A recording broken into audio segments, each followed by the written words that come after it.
Alright, so what we're doing is checking for damage or run out on the motor shaft here on this Nissan Leaf motor. A real popular motor in conversions. But let's face it, guys, these motors come out of the salvage yard because the car has usually been wrecked. It's possible that the shaft has been damaged. So we just want to make sure that we don't have a lot of run out in this shaft. So I've set up a dial indicator. We've got a heavy steel base over here, a magnetic style dial indicator, and I've zeroed it on the little machine nipple end of the shaft, the motor shaft. So what we want to look for is, as we rotate this, we want to find zero. We want to find the lowest spot and zero the gauge at that point. So if it's a negative number, has a minus sign, we'll look for the highest negative number.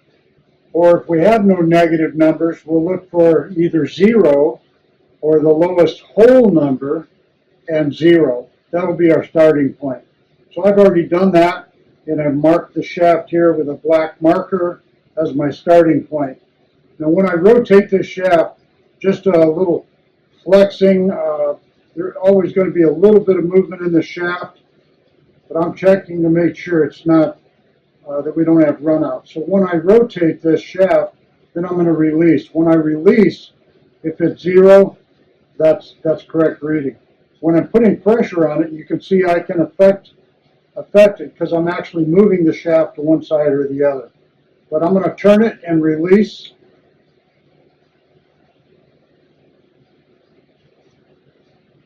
And you see it goes back to zero. There's a whole number of half a thou, half,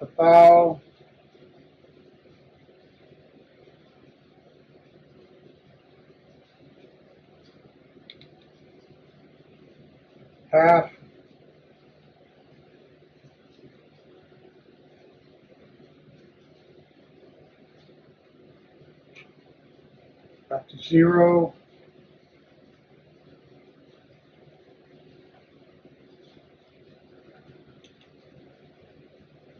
half a thou. That's 5/10,000ths of an inch.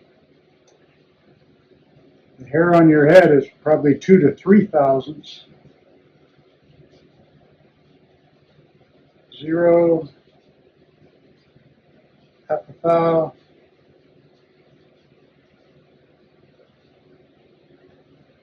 I think we've got a good shaft here, guys. We're coming back around.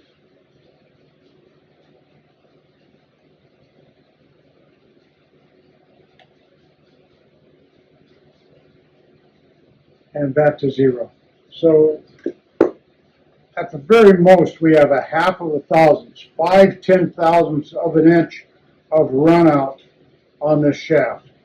And again, there is a little bit of play. That's why it shows up when I twist on the shaft.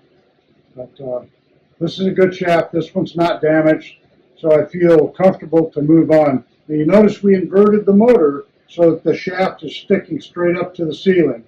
This doesn't have to be perfectly level, but just try to get the shaft pointed towards the ceiling when you do this measurement with a dial indicator.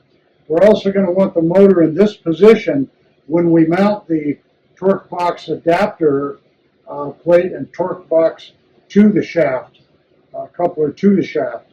So first check the shaft for run out, and if you've got a good motor, then we can go ahead and do the installation. We'll see that in the next video. Thank you.